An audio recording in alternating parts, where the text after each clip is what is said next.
2012년 중국 북서부 란저우시가 서울 면적보다 약간 큰 신구역 하나와 그 다음에 서울 면적의 2배에 이르는 신도시를 건설하겠다고 발표했습니다.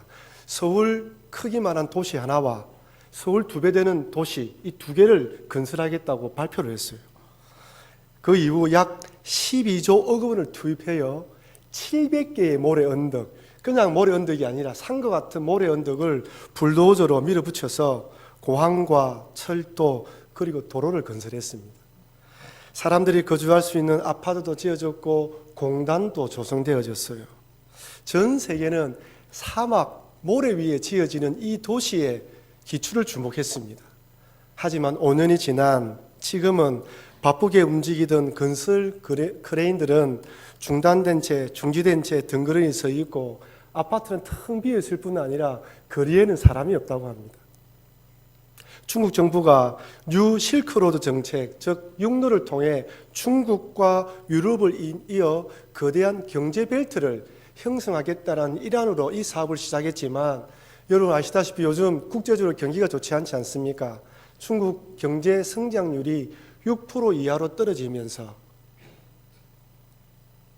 이 사업이 중단되었고 현재는 거의 사람이 살지 않는 유령도시가 되었다고 합니다.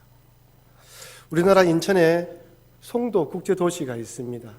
원래는 바다였던 곳에 간척 사업을 실시하여 신도시를 조성했습니다. 2000년대 초까지만 해도 이 장밋빛 미래가 펼쳐질 것이라고 기대했는데 여러분 2008년도에 어떤 일이 있었습니까? 국제금융위기로 대형 개발 사업이 줄줄이 취소되면서 지금은 도시의 기능을 제대로 하지 못하고 있다고 합니다. 2016년 5월에 미국의 LA타임즈는 고층 건물과 공원을 갖춘 송도 신도시에 주민들이 더 필요하다라는 제목으로 기사를 냈는데 이 기사에 의하면 원래 송도 신도시가 조성될 때에는 20만 명이 사람들이 살 것이라고 추정했대요. 근데 지금은 10만 명만 거주한다고 합니다. 그리고 이 통근하는 사람들, 출근하는 사람들, 학교 다니는 사람들이 한 30만 명 통근할 것이라고 생각했는데 단 7만 명만 통근한다고 합니다. 그 이유에 대해서 이 신문에서는 유명 대학 캠퍼스와 대기업들 그리고 외국인 학교가 유치되었지만 서울과의 거리가 1시간 이상 떨어져 있으니까 사람들이 그 도시로 가지 않았다고 이유를 밝히고 있었습니다. 앞으로 어떻게 될지 모르겠지만 현재로서는 화려한 빌딩과 높은 건물 등이 들어섰지만 실제는 사람들이 많이 다니지 않는 그런 도시가 되어버렸죠. 우리가 살펴본 대로 드디어 이스라엘 백성들은 지난 100여 년에 동안 중단되었던 이 성벽 재건 공사가 단 52일 만에 완성되었습니다. 대적들의 집요한 방해 공작과 회유 작전 그리고 지도자 느헤미야를 제거하기 위한 이런 전략과 이런 계략들 속에서도 불구하고 한 마음 한 뜻이 되어서 한 손에는 무기를 한 손에는 연장을 들고 포기하지 않고 중단하지 않으니까 52일 만에 성벽 재건 공사가 마무리되는 기쁨을 보게 되었습니다. 여러분 얼마나 기뻤을까요? 야, 우리 힘으로 가능하겠나?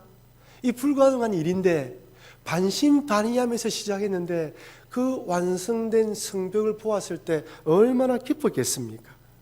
힘을 합쳐서 완성함으로 다시 한 번 더 도약할 수 있는 기회가 되었던 것이죠.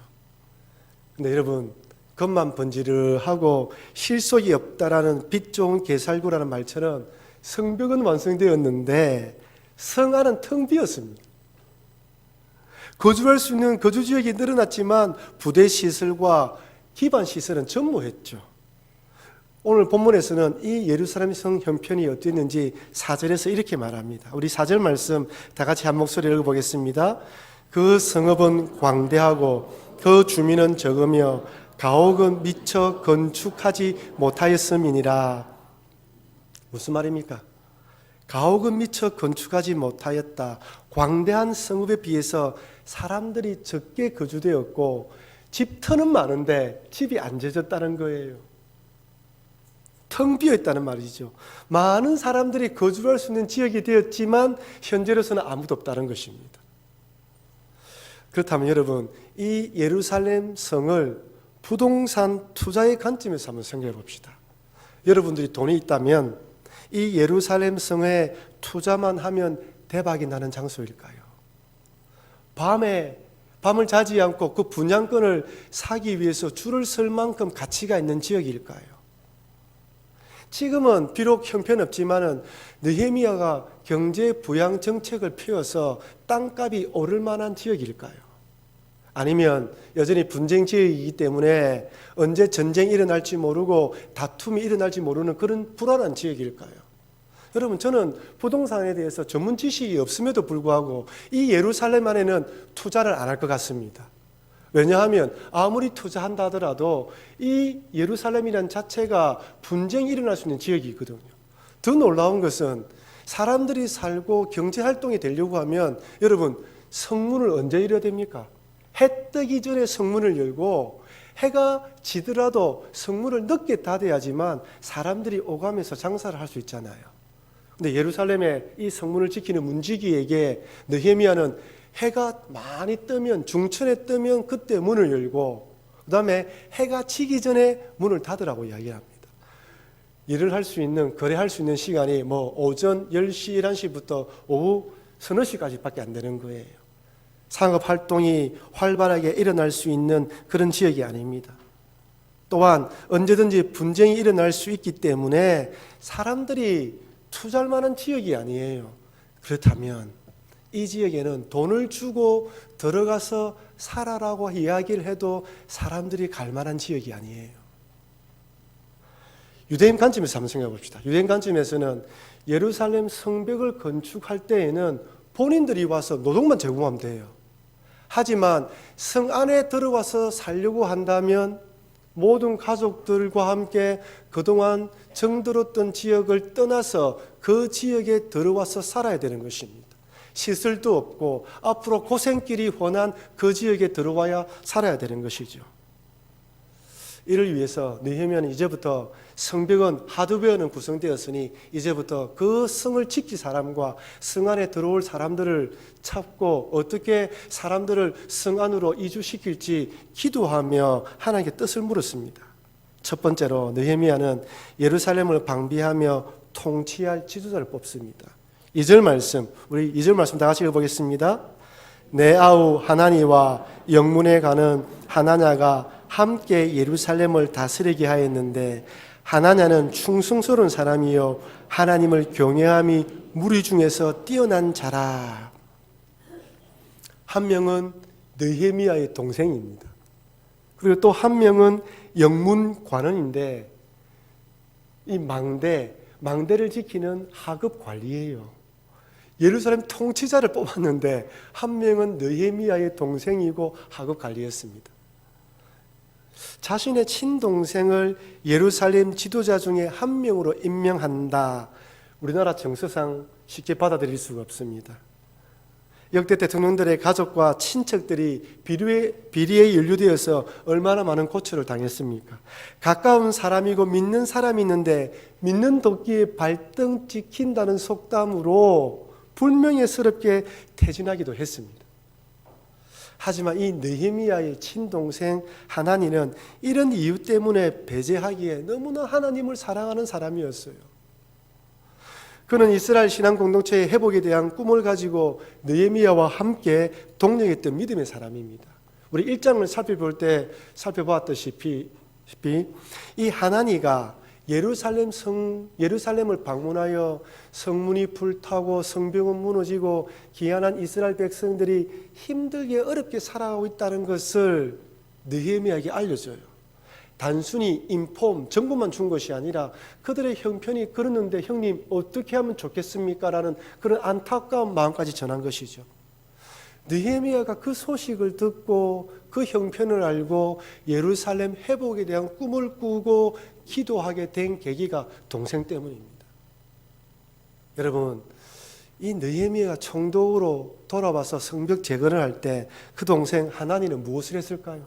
형 옆에서 형을 보좌하며 앞에서 성벽 재건 공사에 동참하지 않았겠습니까? 저는 이렇게 생각합니다. 느헤미야가 하나니를 지도자로 임명할 때 만약에 하나니가 그런 인물이 되지 않는 사람이었다면 다른 유대인들이 반발했을 거예요. 반발하지 않았어요. 오늘날 따지면 청문회를 했는데도 불구하고 그 백성들이 하나니가 지도자가 되는 것에 반대하지 않았던 것입니다. 그만큼 믿음의 사람이었다는 것이죠. 두 번째는 하나냐입니다. 이 하나냐라는 사람의 이름의 뜻은 은혜롭다, 은혜를 베풀다라는 뜻으로 성전 북쪽에 위치해 있던 요새 망대를 지키는 하급 관리였어요. 이런 하급 관리에 해당하는 하나냐를 예루살렘 전체에 방비하는 지도자로 세웠다라는 것은 특혜 중에 특혜입니다. 낙하산 인사라고 할 수 있습니다. 근데 느헤미야는 이 하나냐에 대해서 이렇게 말씀하죠. 하나님을 경외하고 충성스러운 사람이다라고 이야기를 합니다. 사실 이 하나냐를 바라보면 우리가 바라볼 때 참 하급 관리였고 어찌 보면 부모의 덕을 보지 못하는 흙수저 인생이었는데 금수저 인생으로 변한 사람이라고 할 수 있습니다. 여러분, 군인의 덕목 중에 하나가 무엇입니까? 충성이죠. 충성은 덕목 중에 하나입니다. 그는 하나님을 경외함으로 하나님께 충성한 사람이었습니다. 하지만 아무리 군인이 충성이 하나의 제일 중요한 덕목이라고 할지라도 누구에게 충성하느냐, 무엇을 위해 충성하느냐 더 중요합니다. 맹목적인 충성과 생각 없는 충성은 잘못된 결과를 초래할 수 있습니다. 누구에게 충성은 정말 중요하다는 것이죠. 지난주에 살펴봤던 대적 도비야와 내통했던 기적들을 한번 보십시오. 무술람과 같은 제사장은 성벽 재건 공사에 두 곳이나 열심히 참여한 사람입니다. 하지만 도비야와 결혼하여 동맹을 맺었습니다. 하나님을 사랑하는 마음으로 이스라엘 신앙 공동체의 회복을 꿈꾸며 충성한 것이 아니라 도비야와 내통하면서 자신의 이권과 이윤을 더 중요하게 생각했던 것이죠. 하나님께 충성하는 것처럼 하면서 이권과 이윤, 즉 자신에게 충성한 사람입니다. 하나님을 이용하여 자신을 이윤을 극대화시키려고 했던 사람이죠. 사실 하나님을 섬기지 않는 세상 사람들, 하나님 믿지 않는 사람들은 열심을 내고 열심히 일하지만 그 열심과 충성은 결국 자기 자신을 위한 충성이고 자기 자신을 위한 열심입니다. 이렇게 도비야와 내통하고 있는 기적들을 하나님께서는 6장에서 보여주시고 난 뒤에 7장에 성벽을 완성하고 난 뒤에 2명의 지도자를 보여주십니다. 하나님을 경외하며 충성하는 이 인물들이죠. 6장에서는 내통하는 자들, 7장에서는 믿음 있는 사람을 보여주시면서 하나님이 오늘 살아가는 여러분과 저에게 주시는 교훈이 무엇이냐면 어디든지 이런 믿음의 사람들이 있다는 것입니다. 하나님께서는 지금도 이런 믿음의 사람들을 곳곳에 배치해 두셔서 교회와 믿음의 공동체를 바로 세워가고 있다라고 말씀해 주시는 것입니다. 비록 대적들과 내통하여 자신의 이권과 이윤을 추구하는 사람들도 있지만 그럼에도 불구하고 하나님을 경외하는 사람들이죠. 여러분, 소돔과 고모라가 왜 멸망했습니까? 동성애뿐 아니라 심각한 죄악들이 관영했기 때문입니까? 입에 담지 못할 온갖 더러운 죄악들이 그 땅을 덮고 있었기 때문에 망했습니까? 물론 맞습니다. 하지만 성경은 무엇이라 이야기합니까? 그 땅에 의인 10명이 없었기 때문에 망했다고 이야기를 합니다. 원래 세상은 갈수록 악해지고 강폭하고 강팍해지게 되어 있습니다. 아무리 세상이 악하다 할지라도 믿음으로 살아가는 성도, 의인으로 살아가는 사람, 하나님께 충성하는 사람이 있으면 그 나라, 그 공동체, 그 교회는 망하지 않는다는 거예요. 전라북도 김제시에 금산교회가 있습니다. 들어보셨습니까? 이 교회는 1997년도에 국가문화재로 인정이 되었어요. 이 교회는 1905년 데이트 선교사의 보험을 받아들인 그 당시 그 지역의 일대 부호였던 조덕삼 장로님이 개척한 교회였습니다. 이 장로님은 선교사님의 보험을 받아들이고 난 뒤에 자기의 사랑채를 내어주면서 예배당으로 만들었어요. 그런데 이 사람 밑에는 6살 때 고아가 된 하인이 머슴이 한 명이 있었는데 그 머슴이 마부이고 또한 머슴으로서 그 집을 섬겼다고 합니다. 근데 그 정도 복음을 받아들이고 그 교회 교인이 되었어요. 근데 재밌는 것은 주인과 종이 동시에 그 교회 집사가 되었습니다. 자신의 머슴과 교회 안에서 한 집사가 되었다라는 것은 어찌 보면 주인 입장에서는 좀 불쾌한 일일 수도 있는데 주인인 조섭상 씨는 전혀 개의치 않았습니다. 교회가 부흥되고 난 뒤 장로 한 분을 선출하게 되었습니다. 후보는 당연히 조섭삼 집사와 그의 종이었던 이자익 집사님이었다고 합니다. 누가 보아도 나이가 15살이 많았을 뿐 아니라 자기의 집을 오픈하여서 교회를 개척했고 그 집안에 그 지역에 부호있고 유지했던 조섭삼 집사가 장로가 될 것이라고 생각했어요. 근데 막상 투표를 하고 나니까 이자익 이 머슴이 장로가 된 것입니다. 그 당시는 초창기였기 때문에 장로가 되면 교회에서 설교할 일이 있었어요.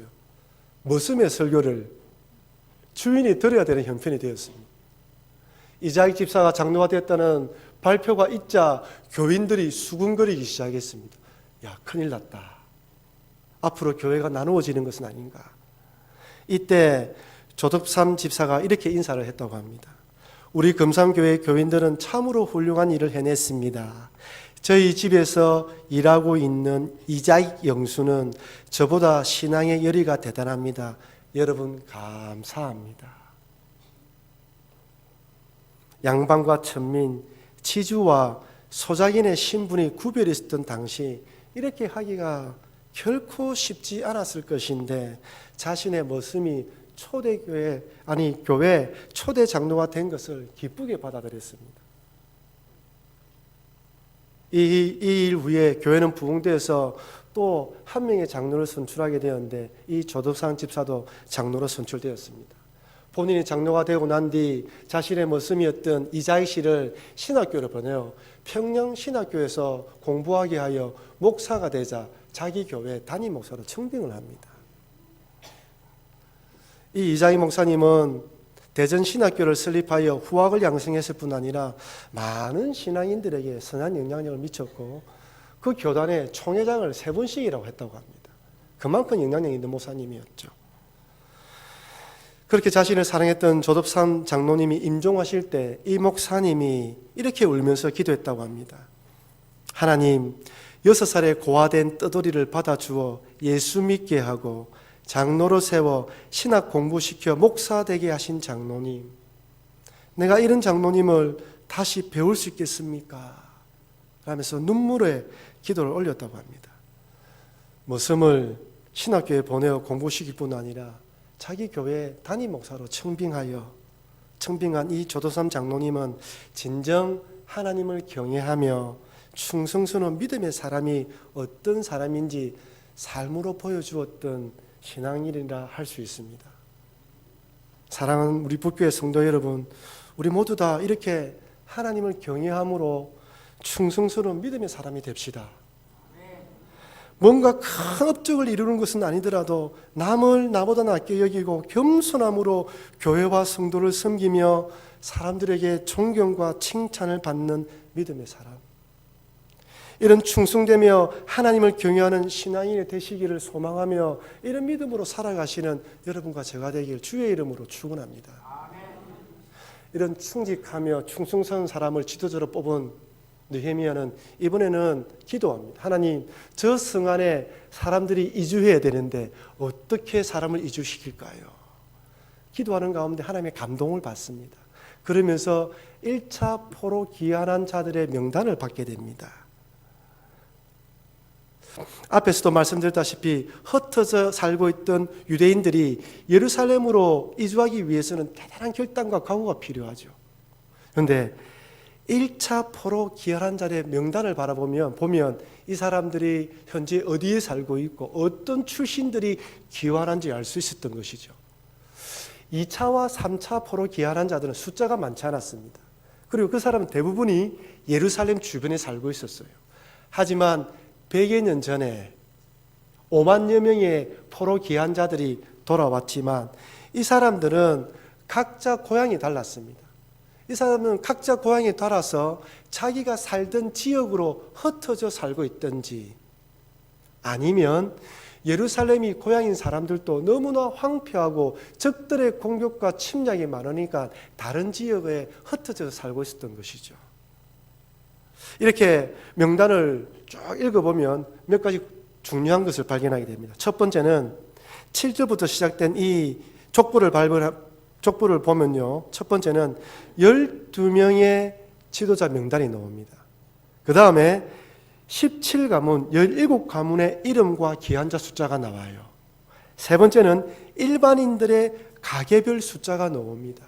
지도자, 과문, 일반인들 딱 정해놓았죠. 그 다음에 직분별로 돌아온 자의 명단을 나눕니다. 제사장이 4,289명, 레위인들이 74명, 레위인들은 문지기와 노래하는 사람들입니다. 이들이 74명이 돌아옵니다. 그 다음에 느디님과 솔로몬의 종들이 392명이 돌아와요. 재밌는 것은 마지막인데 족보에 이름이 없는 사람들이 있습니다. 여러분 한번 보십시오. 5만 명에 되는 사람들이 이렇게 구분해 돌아왔습니다. 그런데 12명의 지도자 명단이나 17가문이나 일반인들은 유대인들입니다. 제사장, 레위인들은 당연히 돌아와야 됩니다. 그렇다면 이 느디님 사람들과 솔로몬의 종들은 누구일까요? 사실 이 느디님 사람들이 누구인지 정확하게 알 수는 없습니다. 하지만 분명한 것은 이방인으로서 성전 허드렛 일에 종사한 사람이라고 밝혀져 있습니다. 그래서 영어 성경에서는 느디님 사람들을 성전 수종자들, 성전 노예로 번역했고 우리나라 공동 번역에서도 성전 막 일꾼으로 번역했어요. 학자들은 이들이 여호수아가 가나안 정복 당시 거짓말로 평화 조약을 맺었던 기브온 거민이 아닐까 추측하거나 아니면 전쟁 중에 포로로 잡은 이방인으로서 성전에서 허들의 일을 시켰던 그런 이방인들이라고 이야기를 합니다. 또한 57절에 언급된 솔로몬의 신하들의 자손들, 한글 성경에서는 신하라고 되어 있지만요, 히브리어 원문을 살펴보면 종입니다. 종.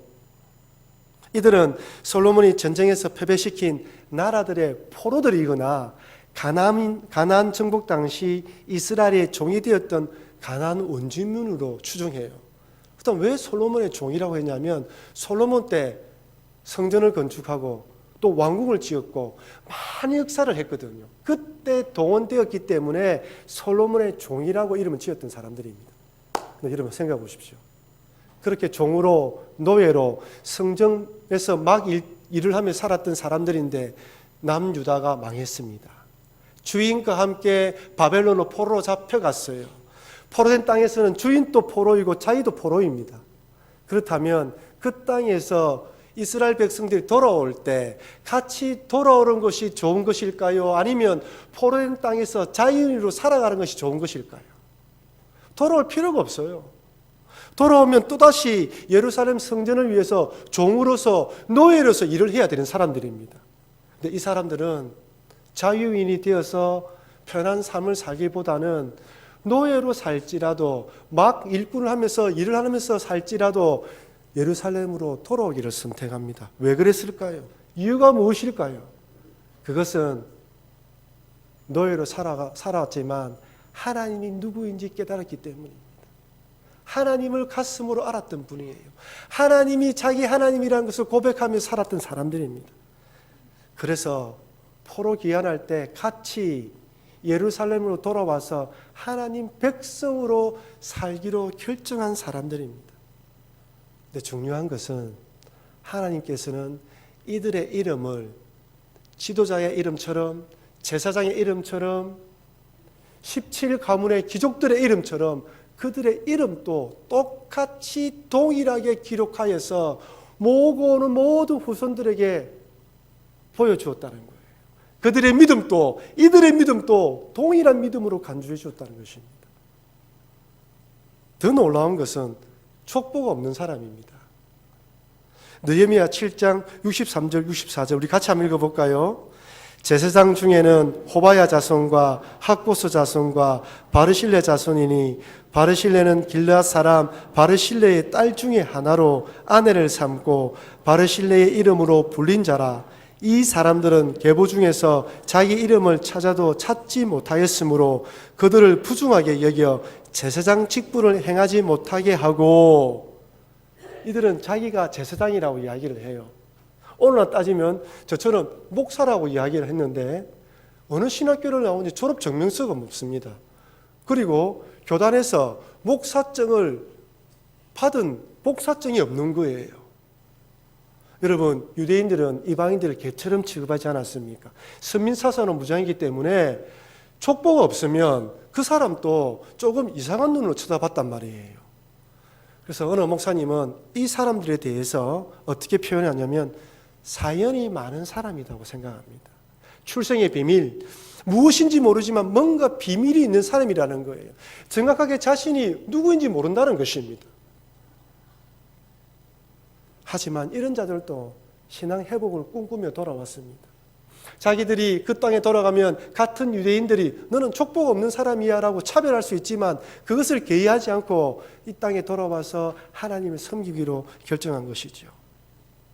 여러분, 1차 포로 귀한 자들의 이 명단이 우리에게 주는 교훈이 무엇입니까? 하나님은 자신의 이름과 직분을 기록할 수 있는, 떳떳하게 기록할 수 있는 사람도 알고 계셨지만 성전 노예로 또한 솔로몬의 종으로서 족보를 찾을 수 없는 사람도 동일하게 기억하고 있다는 것입니다. 비록 노예이며 종일지라도 신앙 공동체로 들어왔다면 그들의 이름을 기억하고 있다는 것입니다. 사랑하는 성도 여러분, 우리가 한 곳에 모여서 하나님께 예배드리지만 예배를 파하고 세상으로 돌아가면 세상에서는 여러분들을 지위로, 돈으로, 또한 여러분들의 학력으로 평가하고 판단합니다. 하지만 우리 하나님은 그렇지 않다는 거예요.